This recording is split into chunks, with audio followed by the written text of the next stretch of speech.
Bienvenidos, estamos con Pedro Balbuena, economista y doctor en estudios sociales, profesor titular de la Universidad El Bosque de Colombia. Hola Pedro, estamos contigo para conversar sobre las elecciones presidenciales en Colombia que van a tomar lugar este fin de semana. Estamos a viernes 29 de mayo del 2026. Gracias por estar con nosotros. Encantado, Claudio, por esta invitación y pues bueno, muy interesante que abras este espacio para eh, discutir estos temas que en el orden latinoamericano pues, nos interesan muchísimo. Creo que los cambios regionales, pero también globales, ameritan hablar de estos temas no solamente en el contexto local, sino el impacto que puede tener regionalmente. Partamos analizando la significancia política que tiene esta elección. Eh, en términos internacionales y particularmente regionales sudamericanos, ¿se le ha dado especial relevancia a esta elección presidencial, esta primera elección presidencial post gobierno de izquierda? Y lo que vemos en la noticia es que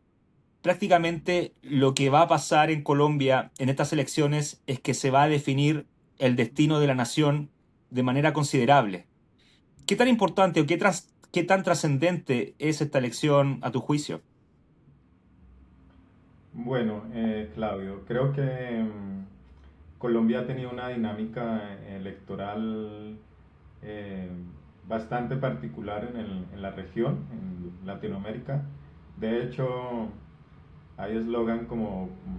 por ejemplo, que somos la democracia más antigua porque no hemos tenido procesos de regímenes autoritarios, totalitarios, salvo recientemente en la historia, digamos, reciente del país, a mediados del siglo pasado, que estuvo el general Rojas Pinilla, pero fue un periodo muy corto. Entonces se considera que en esa democracia en la que hemos subsistido a lo largo de la construcción de nuestro proyecto propio de país, las elecciones siempre han estado atravesadas por un matiz bastante complejo y en la mayoría de las veces muy polarizado. Y creo que esta elección es una muestra de esa polarización tan radical que se ha venido gestando desde hace muchos años. No se puede hablar del contexto de esta elección sin pensar un poco, por lo menos en el pasado reciente del país. Tú lo has dicho, tenemos eh, el primer gobierno de izquierda en toda la etapa republicana, pues es el de Gustavo Petro. Y cuando se dio esta elección también se dio bajo un matiz para muchos, como la primera oportunidad de la izquierda de ejercer el poder de manera democrática, y para otros, pues una especie de peligro de lo que la izquierda desde muchos discursos representa, ¿no? Y que está polarizado y arraigado en los discursos. Recientemente dos candidatos de la derecha hablan como, por ejemplo, uno de los candidatos habla de destripar la izquierda, ¿no? Como muy cercano a lo que hizo Milei en Argentina. O también la candidata de la derecha que dice erradicar el comunismo de Colombia. Pues no hemos tenido comunismo en Colombia y creo que también hay unos discursos que profundizan esa polarización en la que hemos vivido. Después de la dictadura militar que te dije, pues vinieron gobiernos de transición que se turnaron el poder, el Partido Conservador y el Partido Liberal, eh, digamos que de manera organizada, en el que la élite colombiana no abrió espacios a otros movimientos políticos o partidos políticos o otros grupos de interés que estarían interesados en participar en la construcción democrática. En ese mismo periodo se arraigó un periodo bastante complejo de violencia que empieza por allá en 1948 con la muerte de un líder político que es José Eliezer Gaitán, y aparecen las guerrillas liberales y luego las guerrillas o de corte socialista o de corte comunista como son las antiguas FARC. Tú sabes que en Colombia las FARC entraron en un proceso de negociación en el gobierno de Juan Manuel Santos que terminó con los acuerdos de La Habana y que pues ha sido muy complejo la implementación de ese proceso. Pero digamos, cuento esto porque decir que las elecciones marcan el futuro del país no podría hablarse desde lo que hemos heredado en el pasado y cómo esto está determinando eh, especialmente los discursos que son muy polarizados. De hecho, Claudio, si te das cuenta, en las encuestas prácticamente el centro, lo que llamamos el centro, se diluyó. Candidatos como Claudia López, que es una candidata muy interesante, que hizo una muy buena alcaldía en la capital del país, Bogotá, y que en los debates públicos, que tal vez hablaremos más adelante de eso, ¿no? De cómo también la campaña y el debate político se ha transformado ahora más en las redes sociales que en el debate público, pero en los debates en la que ella ha participado ha mostrado un conocimiento importante del manejo del país, de sus necesidades, pero eh, o Fajardo, por ejemplo, que se han diluido en, y que la opinión pública se ha inclinado más por las posiciones o bien por la derecha o bien por la izquierda. De hecho, un candidato que, digamos, empujó un resultado importante eh, en las consultas que se hicieron el año pasado y este año para determinar los candidatos en algunos partidos, el caso del Centro Democrático, que es un partido de derecha, pero donde participó Juan Manuel Oviedo, y Oviedo pues arrastra muchos votos del centro, ¿cierto? Oviedo es una persona declaradamente homosexual, que en el conservadurismo de derecha pues resulta un poco contradictorio la aceptación de la fórmula vicepresidencial de Paloma Valencia. Entonces, en esa estructuración de intereses y de narrativas se ha consolidado un péndulo que siempre estaba hacia la derecha o hacia la izquierda, digamos que en esa dirección vamos. Entonces, sí son muy interesantes y muy importantes para el país, pero retienen todo ese drama de la construcción política del país, Claudio. Todo parece indicar que van a pasar a segunda vuelta, o al menos que es muy difícil que un solo candidato logre obtener la cantidad de votación necesaria para ser electo en primera vuelta. En ese contexto, si damos por casi seguro que pasa el candidato del oficialismo, Iván Cepeda, asumamos eso. Tenemos de ahí hacia abajo dos candidatos que se disputan el centro y la centro derecha, que históricamente es la que se ha impuesto o ha hegemonizado el campo político colombiano en las últimas 2, 3 décadas. Eh, ¿cómo, cómo caracterizarías tú a esta derecha que se está disputando la hegemonía? ¿Qué posibilidades ves que en una eventual segunda vuelta unan fuerzas? ¿Y qué tan efectiva está siendo su campaña política, particularmente sus promesas, su discurso político? ¿En qué temas están centrando su estrategia para sacar o derrotar al gobierno de Petro? Bien, empecemos por la propuesta de Paloma Valencia, que es indudablemente la línea del antiguo expresidente Álvaro Uribe Vélez, que en el país está también, digamos, dividido en dos percepciones. Una persona que para muchos representó un cambio en la seguridad del país y para otras, en cambio, pues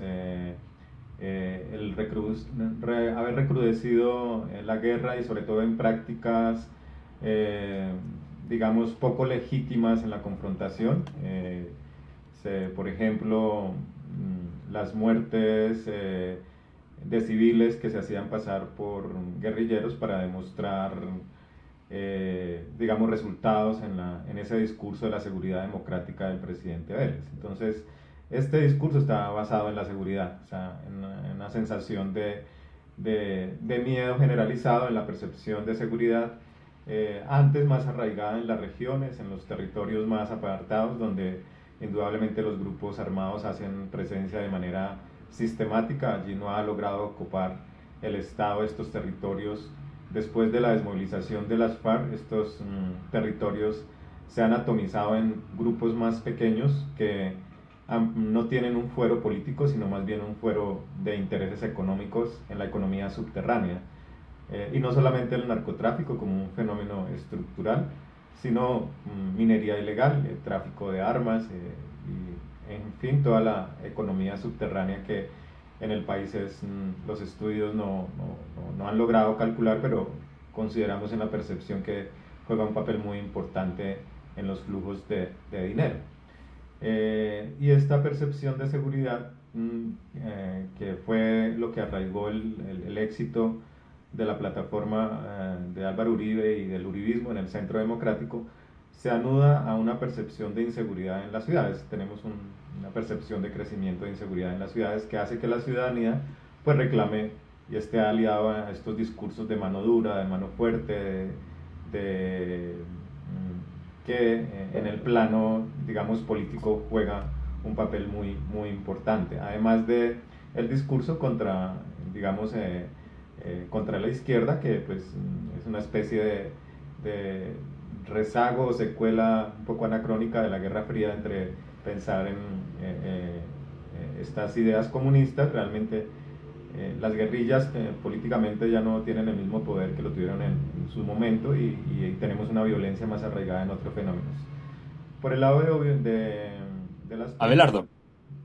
Abelardo es un poco más, digamos, sorprendente el proceso, porque Abelardo es una persona que no ha sido político, sino ha estado alrededor de los políticos, cuestionado por la defensa de muchas personas vinculadas al narcotráfico, al paramilitarismo, y en sus bases políticas, pues él reclama que es una postura de derecha que no está asociada a los partidos políticos tradicionales ni a los políticos tradicionales, pero si uno revisa el entramado de la base política que tiene, pues por un lado están, por ejemplo, la corriente Renovación Socialista, Renovación Nacional, perdón, que es del señor Gómez, que es digamos, del pensamiento más ultraconservador que hay en el país. Viene del Partido Conservador, es hermano de Álvaro Gómez, un político asesinado a finales del siglo pasado, que fue candidato presidencial por el Partido Conservador. Están un ala importante de los militares que, digamos, en retiro se han vinculado fuertemente a la política y juegan un papel importante, como el general Zapatero, por ejemplo, que fue del gobierno de Iván Duque, el anterior gobierno. De hecho, la fórmula vicepresidencial, el ministro fue ministro de Hacienda y también fue ministro de Comercio Exterior. Entonces, hay unas bases políticas y otras pues muy dudosas que tienen un éxito a partir de ser una especie de showman como Milei en Argentina, en el que hay una espectacularidad en las redes sociales, en el discurso cargado de violencia, agresión, de una sensación de estar en un momento de la necesidad de una persona que tenga, digamos, que por la fuerza pueda llevar a cabo las medidas sociales, económicas, políticas que se necesitan para las transformaciones del país. Lo curioso es que pues, la mayoría de sus plataformas requerirían una transformación de la estructura institucional, pues no puede, las reformas que él está proponiendo como de tipo penal o de otro tipo, pues requieren un esfuerzo de reforma constitucional, porque hay tres poderes que, digamos, mantienen el equilibrio en el país, pero a la gente le cala mucho ese discurso inmediato, sobre todo mediático en las redes sociales, de transformaciones. Entonces no hay digamos, no entiende o no ve, por lo menos desde mi perspectiva muy personal, cuál es el programa político, digamos, estructurado que propone para gobernar el país. Algo parecido pasó en la pasada contienda, donde el candidato que estaba en contraposición a Gustavo Petro Urrego, pues también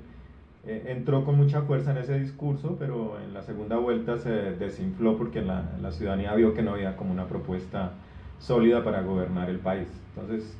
eh, creo que en la dirección de la derecha está más estructurada la propuesta política de Paloma Valencia, porque pues tiene una herencia y una infraestructura y una estructura que le permite, esté uno de acuerdo o no, tiene una propuesta política para gobernar el país y una visión de Estado que creo que Abelardo no la tiene. Pero en las encuestas pareciera que Abelardo es el que va a ganar. Me gustaría agregar una cosa, Claudio, para cerrar, y es el asunto de las encuestas, porque las encuestas han estado muy, en todas el candidato de izquierda está punteando, unas muy cercanas al 50% y algunas muy cercanas al empate con Abelardo de la Esprilla. Entonces ahí quedan muchas dudas sobre la capacidad, y vemos en el pasado, en la pasada elección, el candidato que ganó no era el que estaba ganador en las encuestas, para tenerlo en cuenta, eh, especialmente en la segunda vuelta. La última semana en Colombia no se pueden hacer encuestas, digamos, por el Consejo Electoral lo prohíbe, y en esa semana pues pueden pasar muchas cosas en el orden de la movilidad política, y acá quiero mencionar algo especial, Claudia, es el voto de los indecisos, porque podríamos estar estimando que hay alrededor de entre 2,5 millones y 3 millones de votos de indecisos, que no es una cifra pequeña, en las encuestas más robustas y por las que han hecho también en términos de ponderación de las encuestas que tienen, digamos, un margen de estandarización más adecuado. Entonces, algunos han hecho estas ponderaciones y podría ser un estimativo interesante de personas que no están inclinadas en ese péndulo a la derecha o a la izquierda, y que podría tener dos efectos. Uno, que impulse una candidatura como del lado de la derecha, por ejemplo, que Paloma Valencia pueda rebosar a Abelardo de la Esprilla, y por el lado de la izquierda, que pueda hacer que Cepeda gane en primera vuelta. Este lo veo muy difícil porque necesitaría por lo menos que gran parte de estos votos indecisos se voltearan hacia su plataforma política. Eh, pero por otro lado, podría ser que aquellos candidatos emergentes, o sea, que están eh, después de Paloma, o sea, en el cuarto o quinto puesto, puedan dar una sorpresa electoral. No creo que sea en el nivel de garantizar que llegue a una segunda vuelta, pero podría haber una sorpresa electoral en estos candidatos del centro. Por ejemplo, insisto en eso, la candidata del centro que más ha mostrado una capacidad de gobierno, de liderazgo, de una visión de Estado y de sociedad ha sido Claudia López, y ha estado muy dinámica en las últimas semanas, y en esta semana cualquier cosa puede pasar si esos votos que llamamos también de opinión, los votos ocultos o los votos abiertos, estos indecisos, porque los ocultos es que definitivamente eh, pueden estar inclinados en este momento por aquel péndulo en el que alguno de los dos candidatos parece puntero, pero en el fondo consideran que pueden haber candidatos mejores, y puede ser que en la elección de este domingo reconsideren su voto y digan, bueno, en esta vuelta voy a votar a conciencia por el que considero es el mejor, y en la segunda vuelta voy a votar por el que considero debe ser el mejor entre los dos candidatos que queden. Y en los que están definitivamente ocultos es o abiertos, perdón, son aquellos que definitivamente han dicho que no les gusta, o los candidatos que están punteando o están pensando su voto, o, digamos, no han definido todavía un criterio electoral, y que en suma los dos pueden jugar un papel muy importante. Me llama la atención en tu análisis el concepto de política como espectáculo y la forma en cómo lo traes al frente para caracterizar la figura de Abelardo de la Esprila. Eh, me gustaría que analizaras esta esta figura del espectáculo, la política como espectáculo, pero en función de algo que también has dejado ver en tu análisis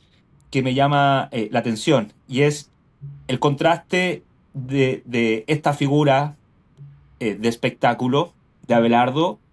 con Claudia López, que por lo visto es una candidata, como tú has dicho, técnicamente bien preparada, con un programa de gobierno que técnicamente se ve en el papel superior al del resto de los candidatos, especialmente el de Abelardo. Entonces, quiero saber o que escudriñemos respecto a este contraste entre el éxito que en la democracia actual colombiana tiene el espectáculo versus la opacidad o la ineficacia que está teniendo la democracia en términos de propuestas técnicamente mejor formuladas, pero que resuenan menos en los medios de comunicación y finalmente en los votantes. ¿Cómo ves ese contraste considerando que Claudia López técnicamente se ve una persona altamente competente? Bueno, creo que la postura que ha tenido Claudia ha sido la de una gestora de la política pública. Tiene experiencia en el manejo, haber manejado la capital del país que concentra, por ejemplo, el 80% de las empresas colombianas están concentradas en Bogotá, que no es una cifra pequeña. eh, y por lo menos en lo que llamamos pequeña y mediana empresa tiene una dinámica tiene más o menos poco menos de un tercio de la población de todo el país. eh, y digamos, haber manejado una ciudad como esta le da herramientas para pensarse desde la política pública cuáles son las estrategias que deberían engranarse, teniendo una dificultad, y es que a Claudia le faltó, tal vez, y eso es alguna de las cosas que no le permitieron repuntear en las encuestas, y es el dominio territorial. O sea, en las regiones Claudia tiene muy baja votación, y eso pues también juega en contra. Entonces le apostó a una apuesta de defensa política basado en las propuestas tradicionales, de elaborar una propuesta, defenderla en los medios, en los debates, llevarlo a hizo una intentando resolver ese asunto, lo intentó llevar a las regiones con sus equipos, etcétera, pero no fue una campaña que se haya visibilizado de manera masiva en esos elementos mediáticos, porque de la Esprilla juega a esta idea del marketing político de ideas a veces no muy claras, pero sí ideas muy cortas, muy precisas, y invade todos los medios masivos de comunicación, plataformas, etcétera, y por supuesto las redes sociales, con mensajes muy cortos y como muy contundentes que llegan a, digamos, a informar de una intención, aunque detrás de eso no haya un gran desarrollo de una estructura política, ¿cierto? Eh, y creo que ha estado asesorado por, digamos, estos asesores que en América Latina le han jugado a esa espectacularidad, ¿cierto? De estas agencias de publicidad, de marketing político, que han encontrado en las redes sociales un mecanismo muy audaz para garantizar una audiencia, ¿cierto? El problema que tenemos en las audiencias de redes sociales es que tiene una ventaja, y es que llega a más gente, ¿cierto? Mucho más rápido, pero no hay una relación de fondo en el contenido, no hay una reflexión, estamos casi que viviendo,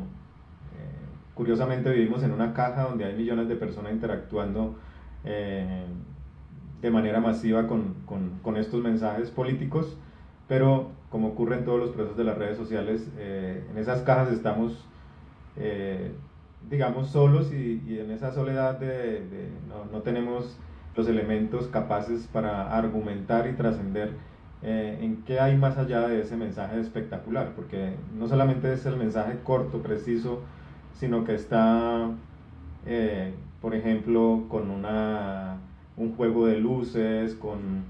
expresiones que generan controversia, ¿cierto? Eh, que a veces están colocados ahí a propósito de generar un imaginario de una persona que es capaz de responder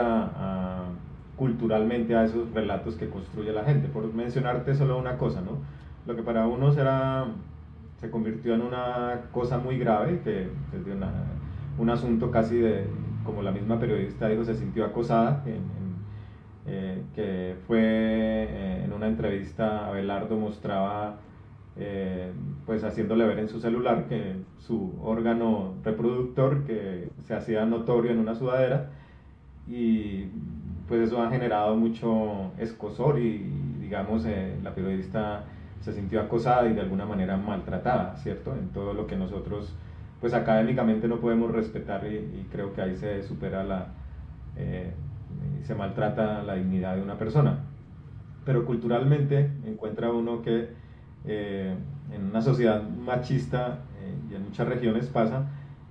pues les parece que fue un asunto adecuado, ¿no? Entonces él le usa una expresión como, por esta foto yo gané muchos votos femeninos. Eh, por supuesto no va a ganar votos femeninos, pero en el inconsciente de sociedades muy machistas, muy marcadas por el machismo, seguramente a muchos caballeros les va a parecer que es una persona que representa sus valores y su forma de ser. Entonces, digamos que juega mucho con ese rol de generar polémica, generar tensión, el de generar un discurso agresivo. Acá vemos una forma de agresividad, pero lo que te mencionaba atrás, ¿no? Como voy a llegar a destripar la izquierda. De hecho,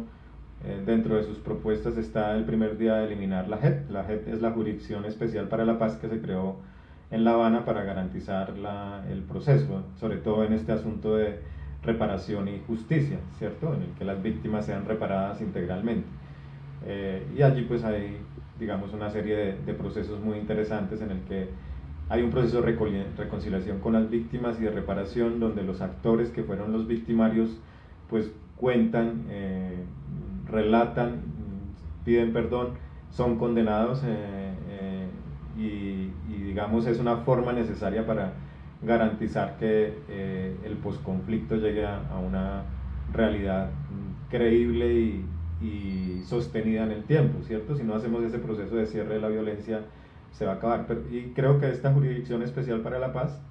es un elemento muy importante para seguir construyendo la paz. Digamos que cuando en ese escenario de estripar la izquierda o acabar con la JEP del primer día, pues lo que hay detrás es un aterrizar a través de este espectáculo mediático en las redes sociales, de atraer a aquellos que consideran que la guerra es como en la salida, como que hay que seguir incrementando la guerra, o sea, el discurso bélico, el discurso militar, el discurso de la opresión, de la mano fuerte, es lo que, digamos, intenta reclamar, y que ya ha funcionado, por ejemplo, con Álvaro Uribe Vélez en sus dos gobiernos, que fue, digamos, el mecanismo más eficiente para llegar al poder. ¿Y qué relación hay o qué relación ves tú entre este estilo espectacular de hacer política encarnado en Abelardo y de cierta manera también, por lo visto, en la candidata uribista? ¿Cómo, cómo relacionas tú este estilo de espectáculo con la percepción de inseguridad que hay en Colombia y ciertos actos de terrorismo o actos de extrema violencia que han ocurrido en Colombia en el último mes y medio? Sí, indudablemente este escenario de polarización, Claudio, ha llevado a que coloque por un lado los que están de acuerdo con la construcción de la paz mediante medidas no basadas en una guerra total, y otros que sí están, digamos, garantizando un proceso de pacificación con mano dura, ¿cierto? Y desafortunadamente, no ahora, sino desde, no sé si tú recuerdas nuestro doloroso drama a final de los años 80 y comienzos de los años 90 de las bombas que sufrimos por el narcotráfico en las grandes ciudades, eh, donde la violencia es una forma de ejercer presión política, ¿cierto? De hecho, pues las prácticas que hicieron movimientos como el M-19 de la toma de embajadas, de la toma del Palacio de Justicia que terminó en una masacre de civiles. Casi toda nuestra Corte Suprema murió en esta toma del Palacio de Justicia porque en la retoma pues fue bastante, bastante fuerte. Entonces la violencia siempre como una forma de ejercer control político ha sido permanente en nuestro país y creo que eh, en el hemisferio somos tal vez el país en el que más hemos tenido una guerra interna durante muchos años. ¿Sí? Desde, te decía, aún antes del 48, 1948, ya teníamos una polarización política muy importante, como ocurrió en toda América Latina, pero después del 48 prácticamente no hemos tenido un periodo que digamos no tenemos un conflicto interno, ¿cierto? Ahí también hay otro discurso negacionista, ¿no? Que aquí no hay conflicto interno, sino hay una serie de grupos armados que tienen intereses económicos y que por otro lado está la incapacidad del Estado para poder atender y atacar estos grupos de manera eficiente. Entonces, esa táctica del miedo en no muy pocas veces ha llevado a que la gente vote a las urnas. Eh, entonces hemos estado en el péndulo de la paz y la guerra. Nosotros al final del siglo tuvimos un mandatario conservador que era Andrés Pastrana y ganó sus elecciones porque eh, se disputaba con el candidato liberal, en ese entonces Horacio Serpa, eh, y unas semanas antes de las elecciones apareció pues una noticia en el que Tiro Fijo, que era el máximo mando de las FARC, se reunía con Andrés Pastrana para entablar un proceso de paz. Y esa fue la agenda de Pastrana en el proceso de paz. Y cuando estaba, digamos, fue un proceso fallido, donde las FARC se robustecieron. Hay una fotografía en la mesa de inicio de los diálogos que se llamó La silla vacía, porque llegó el presidente Andrés Pastrana, pero el líder de las FARC nunca llegó. Entonces fue como un desplante a propósito y después de dio lugar a la terminación de los diálogos, se entró en un proceso de recrudecimiento de la guerra y en el siguiente periodo llegó Álvaro Uribe con la seguridad democrática, la mano fuerte para acabar con las guerrillas. Y así nos hemos movido. Entonces después de Álvaro Uribe llegó Santos también pensando en la paz, logra hacer el acuerdo. Creo que es un gobierno en sus dos periodos que logra hacer unas transformaciones interesantes, pero tal vez el mayor logro fue haber desmovilizado a la guerrilla más antigua de toda América, que eran las FARC, algo que antes era impensable. Un grupo de cerca de 80.000 efectivos, pues hoy a lo sumo quedó reducido políticamente, no tiene una fuerza política después de haberse movilizado, que es lo que buscaría un grupo político armado que después de su proceso de pacificación entrara con fuerza a la política, como sí lo hizo el M-19, de donde viene pues Gustavo Petro Rego. Perteneció al M-19, estuvo en la Constituyente en 1991 y fue un movimiento político que ha tenido un protagonismo importante, ¿no? Y que pues hoy la izquierda se aglutina en muchos movimientos que aparecieron en los 90 y que digamos algunos tienen orígenes en estos grupos que se desmovilizaron y entraron a ser parte de la política, que es lo que se buscaría en un proceso de pacificación, es que los grupos armados no tengan pretexto de tener las armas como un mecanismo de movilización política, sino que la democracia permita participar a todos los sectores. Y creo que ese es el triunfo tal vez de la democracia, en el que por lo menos independientemente de los resultados, Gustavo Petro haya llegado desde la izquierda al poder, ¿no? Esto hace par de décadas era impensable que la izquierda llegara al poder porque estaba pues en el marco de toda esta guerra interna y las condiciones geopolíticas internacionales que llevaron a, por ejemplo, la desaparición de todo un partido político que era la Unión Patriótica, que fue sistemáticamente eliminado, o sea, asesinando a sus integrantes en el orden nacional y en el orden territorial. Eh, y digamos que hemos avanzado, pero la guerra y el miedo sigue siendo una bandera de conflicto, hoy atomizado por muchos grupos armados, las disidencias de las FARC, que fueron los que aquellos que no se desmovilizaron, se constituyeron en grupos que no, ya no tienen un viso político, sino fundamentalmente están enfocados a controlar los territorios donde las FARC antes controlaban los cultivos ilícitos.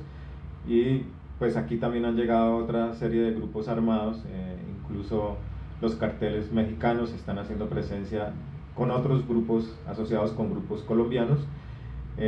antes grupos paramilitares, que digamos que hace unos días tú me preguntabas por todo esto de los mercenarios en otras latitudes, entonces es también fruto de esa aparición de grupos paramilitares y cómo después mutaron cuando las condiciones de la guerra se han transformado en otra dirección que es mucho más compleja y mucho más difícil de resolver, porque primero el Estado no ha logrado llegar a todo el territorio, no logra resolver socialmente, políticamente y económicamente las necesidades de estos territorios, y pues en condiciones de pobreza, de esta desintegración territorial, pues es un caldo de cultivo muy fácil para que estos grupos armados aprovechen la ausencia del Estado, hagan allí presencia y se dediquen a actividades ilícitas y al control territorial y de la población. Ahora, estos grupos armados que mencionas, que son altamente sofisticados, altamente entrenados, con cierto nivel de profesionalización, en ese marco, hay participación de colombianos, ciudadanos colombianos en conflictos internacionales debido a este entrenamiento. Ahora, no, lo que llama la atención o de cierta forma nos sorprende, pero no logro entender bien las vinculaciones, es que cuando estos agentes salen a pelear guerras en el exterior, se alían con facciones de extrema derecha o facciones que en términos generales buscan reproducir una imagen muy particular del mundo, ¿no? Es decir, un mundo blanco, europeo, eurocentrado, vinculado a la extrema derecha internacional. Eh, ¿cuán- cómo se va conformando en términos generales ese proceso en el que un soldado, un guerrillero, un mercenario colombiano salta al frente ucraniano a pelear contra los rusos o que incluso podría estar siendo reclutado por en países del Medio Oriente como Emiratos Árabes Unidos? Hay ahí un fenómeno muy interesante. ¿Estás en condiciones de analizarlo o cuánto se puede conversar sobre esto en la Colombia actual? Bueno, digamos que ya están realizándose investigaciones recientes sobre el tema porque cobra vital importancia por sobre todo eh, lo que ha representado la presencia le llaman contratistas en guerras estratégicas en otras latitudes. Eh, y esto pues tiene una explicación muy de largo plazo también, Claudio. Tú sabes que desde Santa Fe 1 pues la política de Guerra Fría fue entrenar a militares en América Latina que ejercieran métodos no convencionales para combatir el comunismo, ¿cierto? Y en Colombia, con el surgimiento del paramilitarismo, las primeras facciones, por ejemplo, que surgieron en una zona que se llama Puerto Boyacá, está muy documentado, fueron por entrenamiento israelí. Entonces, de hecho, hubo una persona que fue deportada del país porque se encontró y se demostró su participación en el entrenamiento de grupos armados. Eh, y también la relación o la experiencia que ha ganado el contar con fuerzas especiales contra insurgentes, contra terroristas, muy bien entrenadas. Eh, digamos que Colombia tiene una fuerza de élite en sus tres